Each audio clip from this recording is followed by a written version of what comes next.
안녕하십니까. 혼란한 정치 시사 이슈를 술술 풀어서 해석해 드리는 송국근의 혼술 1월 31일 화요일 오후에 인사드립니다. 조응천 의원, 민주당 검사 출신이죠. 조응천 의원이 이 김성태 전 쌍방울 그룹 회장이 체포가 돼서 그 한국으로 송환됐을 때 이런 이야기를 했습니다. 라디오에 나와서 지금 대북 송금 의혹이 제일 큰 문제다. 상상하지 못한 얘기들이 나올 수가 있다. 이렇게 이야기를 했습니다. 대북 송금 문제. 김성태가 북한으로 그때만 해도 500만 달러를 보냈다고 그 보도가 됐었죠. 그게 가장 큰 문제인데 뭔가 상상치도 못한 엄청난 일이 벌어질 수 있다. 이렇게 예언을 했습니다. 그리고 그렇다면 대북 송금이 변호사비 대납 의혹보다 큰 덩어리냐? 이렇게 진행자가 물어봤죠. 지금 쌍방울이 이재명의 변호사비를 대납했다는 그 의혹이 있습니다. 그거보다 큰 덩어리냐 하니까는 조응천 의원이 나는 그렇게 생각한다. 이렇게 했습니다. 뭔가 상상하지 못한 얘기들이 나올 수 있다. 자, 그런데 실제로 상상하지 못했던 엄청난 지금 이재명을 둘러싼 사건이 터졌습니다. 김성태의 검찰 진술에서 나온 얘기들이 오늘 계속 보도가 되고 있는데 크게는 두 가지죠. 대북 송금과 관련해서 이 경기도가 부담을 해야 될 대북 스마트팜 사업비 이것을 김성태가 대신 북한에 송금을 했고, 또 하나 지금까지 전혀 알려지지 않았던 이재명이 북한에 가기로 하고 북한에 가는 그 대가, 비용이라고 하지만은 대가죠. 그 전에 남북 정상회담 대가를 지불한 것처럼 그 비용 300만 달러도 김성태가 송금을 했다. 자, 그리고 이 두 사람이 김성태와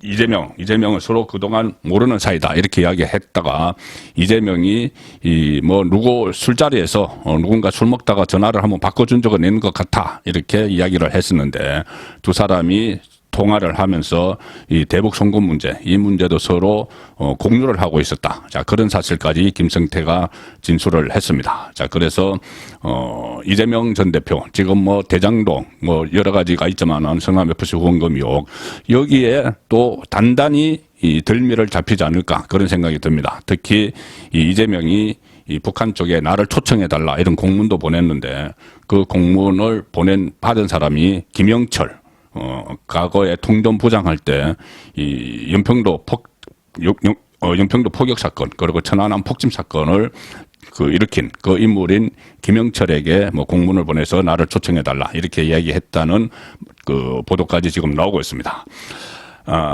지금까지는 2019년에 이 김성태가 500만 달러를 보냈다 이렇게 됐는데 지금 새로 밝혀진 내용은 2019년 1월에 200만 달러 그리고 4월에 300만 달러 11월과 12월에 300만 달러 이렇게 해서 합해서 800만 달러를 보냈는데 이 중에서 4월에 보낸 300만 달러가 새로 파악이 됐습니다. 새로 파악이 됐고 11월, 12월에 보낸 것은 이재명의 방북 비용이다. 자, 그리고 그 앞에 1월, 4월에 보낸 500만 달러는 이 김성태가 북한의 강물 사업권을 따려고 이하영 그때 당시 경기도 평화부지사하고 중국에서 북한 인사를 접촉을 하고 있었는데 그때 이 한국기업 간담회가 있었답니다. 한국기업 간담회 1월 17일 날 있었는데 거기서 이하영이 이재명과 통화를 했습니다. 통화를 하면서 김성태를 바꿔줬다는 거죠. 그래서 이재명과 김성태가 통화를 했는데 그것은 뻔하죠. 이재명을 위해서 북한에 그때는 그 사업비 500만 달러를 보내는데 그냥 보내겠습니까? 이재명의 목소리를 들어야 되겠죠. 자, 그래서 그 자리에서, 이재명을, 바꿔서 김성태와 서로 통화를 하도록 했고, 그때 이재명이 김성태에게 고맙다. 이렇게 이야기를 했다고 진술을 했습니다. 김성태가. 왜 고맙다고 하느냐. 본인이 해야 될, 경기도가 내야 될 돈을 대신 내주니까 고마운 거죠. 자, 그리고 일주일 뒤에 200만 달러가 실제로 송금이 됩니다. 이것이 스마트팜 개선 사업비죠. 그동안 이 두 사람은 서로 모른다. 또 이재명은 술자리에서 누군가 전화를 바꿔줬다. 거짓말이죠.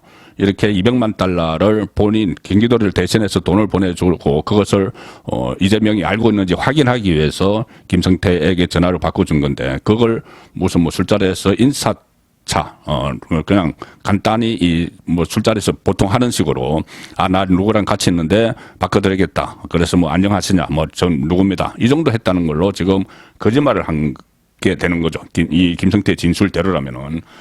그리고 이하영은 또 이런 그 이야기를 주변에 했다고 합니다. 이재명이 쌍방울의 대북 송금 이 사실을 모두 알고 있다. 그래서 그것을 다 이재명에게 보고를 했고 지금 김성태가 우리 대신 이렇게 북한에 이 돈을 막 보내고 있습니다. 그러니 그 보고를 했고 김성태가 그렇게 보고를 하니 이재명이 그 알았다고 하고 승인을 했다. 자, 그리고 이 스마트팜 사업은 그 이후에 또 진행이 되지가 않았죠. 남북 관계가 흥크러졌기 때문에, 다시 흥크러졌기 때문에. 자, 그것이 하나 있고, 오늘 새로 파악된 것은 이겁니다. 이재명의 방북 비용. 2019년 7월 달에 김성태가 그 마닐라 아태평화교류협회 행사에 참석을 했습니다. 그때 북한의 국가안전보위부, 지금은 국가보위성이죠. 리호남을 만났습니다. 리호남은 영화를 보신 분은 기억이 나실 겁니다. 공작이라는 영화가 있었죠. 그 공작이라는 영화에서 리호남 역할을 한 배우도 있고 했는데 리호남을 김성태가 만나서 이재명 경기도지사가 김성태가 리호남에게 하는 이야기입니다. 이재명 경기도지사가 다음 대선을 위해서 북한을 방문하기를 원하니 좀 협조를 해달라 이렇게 이야기를 합니다. 그렇게 하니까 리호남이 글쎄 맨입으로 뭐 이렇게 했겠죠. 그래서 명분은 뭐 벤처도 이용을 해야 되고 헬기도 띄워야 되고 뭐 프레이드도 해야 되고 그렇게 하니 비용이 든다. 그러면 방북하는 대가로 500만 달러를 보내라 이렇게 했습니다. 그런데 또 김성태가 또 어떻게 조정을 해서 300만 달러로 협상을 마무리 짓고 300만 달러를 보낸 그 사건이죠. 자, 그 사건이고 실제로 이것이 좀 추진이 됐습니다. 2018년에 그때 남북 관계가 한참 좋을 때죠. 남북 정상회담도 열리고 막 할 때인데 2018년에 이화영 그때 경기도 평화부지사가 리종혁 조선 아태위원회 부위원장, 여기 아태위원회 위원장이 김영철입니다. 과거에 통전부장을 했던 리종혁을 만나서 이 북한에서 초청 의사를 여러 번 밝혔다. 이종혁이 여러 번 밝혔다. 그리고 이재명 지사가 육로로 평양을 가는 길을 희망한다. 이렇게 이야기를 했다고 합니다. 육로. 뭔가 이벤트, 과거에 정주영 현대회장이 소떼를 이끌고 육로로 북한을 들어가는 것처럼 큰 이벤트를 만들려고 한 거죠. 그렇게 돼서 나중에 이것을 대선에서 써먹으면서 통일 대통령 이미지를 심기 위해서 이런 시도를 했고 거기에 필요한 돈을 김성태 쌍방울 전 회장이 댔다는 이야기입니다. 자, 그렇게 육로를 이야기했는데 리종혁은 그렇게 하면 시간이 많이 걸린다. 다른 경로로 더 일찍 오는 게 좋겠다.